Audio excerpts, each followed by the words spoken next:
साफ साफ शब्दों में समझ लें कि अगर किसी भी व्यक्ति का अगर मान लेते हैं कि दाखिल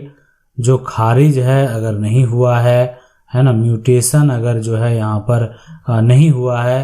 तो साफ साफ इस जो है शब्दों में आप समझ लें कि दाखिल खारिज म्यूटेशन नहीं है, ठीक है, तो आपका संपत्ति पर किसी प्रकार का कोई भी अधिकार नहीं होगा। इसीलिए कि अगर आपका म्यूटेशन नहीं हुआ, आपका दाखिल नहीं खारिज नहीं हुआ, तो आपका दस्तावेज का किसी प्रकार का कोई मान्यता नहीं है। मतलब ये कि जो दस्तावेज में नाम दर्ज है, वर्तमान में जो दर्ज है, आपने उससे प्रॉपर्टी खरीदी, आपने जो है उसका म्यूटेशन नहीं करवाया, दाखिल खारिज आपने नहीं करवाया, तो कहीं ना कहीं जो है उसका अधिकार जो है कानूनी तौर पे जो है खत्म हो जाता है, ठीक है। क्योंकि देखें दाखिल खारिज म्यूटेशन के बाद क्या होता है कि जो टैक्स है ना, टैक्स जो है एक तरह से आप देने वाले हो जाते हैं, एक तरह से आप देने वाले हो जाते हैं। मतलब इस प्लॉट का, इस जमीन का, इस मकान का जो सरकार को टैक्स देना है, सरकार को जो है एक तरह से सरकार को क्या देते हैं आप, पैसा देते हैं, है ना। जो भी टैक्स एक तरह से निर्धारित किया जाता है, हाउस का टैक्स हो, प्लॉट का टैक्स हो, या मान लेते हैं कोई भी किसी भी प्रकार का कोई भी अगर एक तरह से स्ट्रक्चर है उसका टैक्स हो, तो आपके नाम अगर ट्रांसफर नहीं हुआ है और आप जो है ना आप टैक्स पे कर रहे हैं, ना आप जिसका नाम पहले से वो टैक्स पे कर रहा है, तो वो प्रॉपर्टी पर जो है आपका अधिकार इसलिए नहीं होगा कि आपने टैक्स पे नहीं कर रहे हैं, ठीक है। तो म्यूटेशन अगर नहीं है तो समझ लें कि आपके हाथों से वो संपत्ति जा सकती है, आपका मालिकाना हक जो है। इसलिए कि अगर आप म्यूटेशन ही नहीं कराए हैं तो आप उस पर दावा क्या करेंगे, किस प्रकार का आपका दावा होगा। आपने सरकार को कभी पैसा दिया, नहीं दिया, आपने संपत्ति कब खरीदा, 30 साल पहले, 50 साल पहले, और आज तक आपने सरकार को टैक्स नहीं दिया, तो कहीं ना कहीं ये जो है सबसे बड़ी बात है कि अगर आपका म्यूटेशन नहीं हो रहा है तो आपको एक तरह से एक्शन लेना चाहिए, जहां तक हो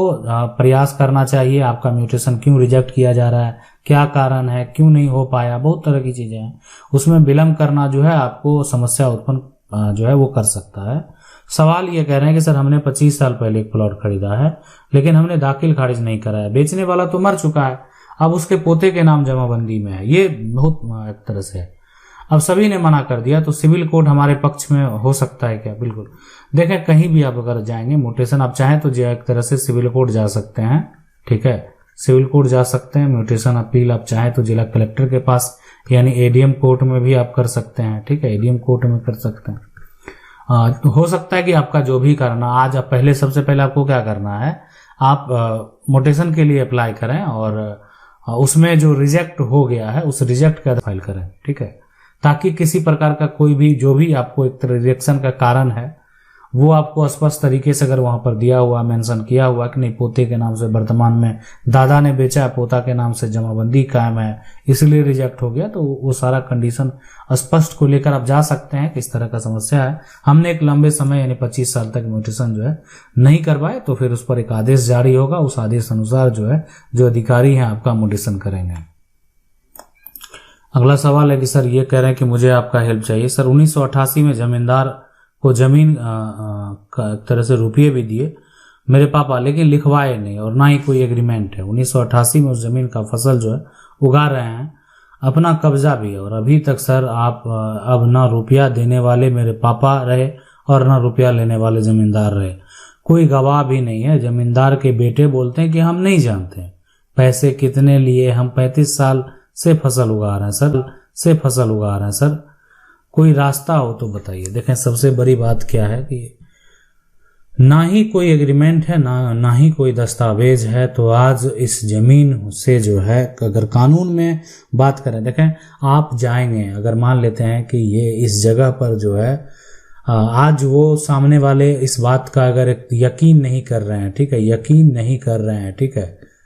तो आप ठीक है आज इस मामले को लेकर आप कोर्ट में जा सकते हैं, कोर्ट का क्या फैसला होता है, कानून में जा सकते हैं, आप एक आधार लेकर ये जो है जा सकते हैं, ठीक है, लंबे समय से आपका कब्जा है, इस आधार पर आप अपना दावा पेश कर सकते हैं। लेकिन ये कोई जरूरी नहीं कि आपके पक्ष में फैसला हो, है ना। इसलिए कि आप यहाँ पर सबसे बड़े जो एक तरह से आपके पास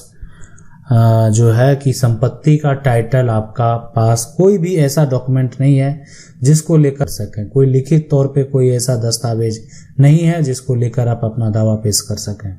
तो ठीक है, आप एक प्रयास कर सकते हैं, लेकिन हो सकता है कि आपका ये जमीन आपके हाथों से चला भी जाए। अगला सवाल है, सर जी हमारा जमीन गलत तरीके से कागजों में फर्जीवाड़ा करके राजस्व अधिकारियों से मिलकर अपने नाम जो है चढ़वा रखी है। मैं पुलिस में जो है रिपोर्ट करने गया तो रिपोर्ट तरह से कहने का मतलब बोल रही है सिविल कोर्ट में किसको। बिल्कुल, आप क्या करें, सबसे पहला कार्य आपको करना है कि आपको सिविल कोर्ट जाना है। ठीक है, सिविल कोर्ट के आपको जो है सिविल कोर्ट के वकील से आप मिलेंगे और उनको बताएंगे कि आपको जो है 420 का मुकदमा आपके साथ धोखा हुआ है ना, जाली एक तरह से तरीके से जो है एक तरह से आप तरीके से दस्तावेज जो है तैयार किया गया है और डिजिटल दस्तावेज में भी अगर छेड़छाड़ किया गया तो तमाम जो आरोप होंगे, तमाम जो धाराएं होंगे उस व्यक्ति के ऊपर लगाया जाएगा। उसके बाद जो है जब कानून में उसका एक तरह से केस चलेगा, उसको नोटिस जाएगा, उसके बाद क्या होता है वो जब केस दर्ज होने के बाद सारा कुछ जब एक तरह से उसके ऊपर आपको जो है फ्रॉड का, धोखाधड़ी का, जो है बेईमानी करने का जो आरोप है आप उसके ऊपर लगाएंगे। सवाल है, हाय सर मैं जो है गया बिहार से हूँ, हमारे यहाँ जो है एक प्लॉट जो है ग्रामीण रोड से सटा हुआ है, लगभग 108 डिसमिल है और ये प्लॉट जो है यहाँ पर गरमेजरुआ आम प्लॉट है, मगर एक आदमी उस प्लॉट का जो है खाता खुलवा लिया है अपने नाम से, रसीद भी कटवा रहा है। ठीक है, ऐसा कैसे होगा सर कि गरमेजरुआ आम जमीन का खाता खोला जाए? अगर खुल गया है तो ये कैसे टूटेगा? देखें, इसका जो एक तरह से पुराना का दस्तावेज है, पुराना दस्तावेज के जो है यहाँ पर आधार पर ये जो है सिविल कोर्ट से जो है एक तरह से सिविल कोर्ट से ये टूटेगा, यानी उसके लिए आपको सिविल कोर्ट में फाइल करनी पड़ेगी और उसका पुराना रिकॉर्ड देखना पड़ेगा कि पुराना में वो जमीन उसका क्या है ना, पुराना में वो जो है किस प्रकार का प्रॉपर्टी है और वर्तमान में वो क्या है, वो सारा देखने के बाद पहले एक बार क्या करें, दोनों आप देख लें सिचुएशन। अगर पहले भी वो एक तरह से कोई आम जमीन है और उसको कोई गलत तरीके से जो है म्यूटेशन कायम कर लिया है या अपने नाम करा लिया, जो भी है रसीद कटा रहा है, तो उसका एक पहले से पुराना इन्फॉर्मेशन भी आपको वेरीफाई कर लेना चाहिए, तब उसके ऊपर आप जो एक्शन जरूर ले सकते हैं। अब जो है कि सर हम अभी हाल में ही 2021 में एक जमीन लिया था जो कि आवासीय है। 2021 में अभी तक उसमें मेरा कब्जा था, जिसमें मेरे चारों तरफ जो बाउंड्री थी, एक लोगों ने दबंगी से उसको गिरा दिया। मान लेते हैं कि कहीं पे बाउंड्री है, इसको बाउंड्री को जो है कोई गिरा दे, चारदीवारी को गिरा दे, उस पर कब्जा कर लिया। जमीन के कागज मेरे पास रजिस्ट्री हैं और कोर्ट में मुकदमा लगा तो बहुत साल लग जाएंगे और आर्थिक रूप से कोर्ट का खर्च जो है ज्यादा दिनों तक व्यय नहीं कर सकते हैं।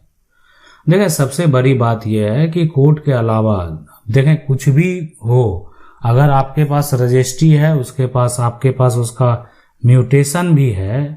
ना, तो आप चाहे तो उसके ऊपर कोई भी आपका घर तोड़ रहा है, आप उसके ऊपर पहले FIR दर्ज करा दें। ठीक है, फिर SP DSP से भी मिलें, उस पर जो है SDM कोर्ट से भी उस पे ऊपर जो है एक तरह से एक्शन लें कि वो आपके उस पे जो है लूट का, घर तोड़ने का, बहुत तरह के आरोप हैं जो लगवा सकते हैं। ठीक है, रही बात अब ये जब देखें, जब आपके पास संपत्ति का पूरा टाइटल है और वो सही है तो आपको कोई दिक्कत नहीं होने वाला। ठीक है, और वो इस तरह का मामला जो है आप कोई लंबा जो है चलने वाला भी नहीं होता है। खास करके ऐसे मामले जो परिवार में भाई से लोग लड़ते हैं, ऐसे मामले में ज्यादा समय लगता है। दूसरे से लड़ने में जो है ज्यादा समय नहीं लगता, उसके पास कोई जवाब ही नहीं रहता, उस तरह का केस ज्यादा लंबा समय जो है चलता ही नहीं है। ठीक है,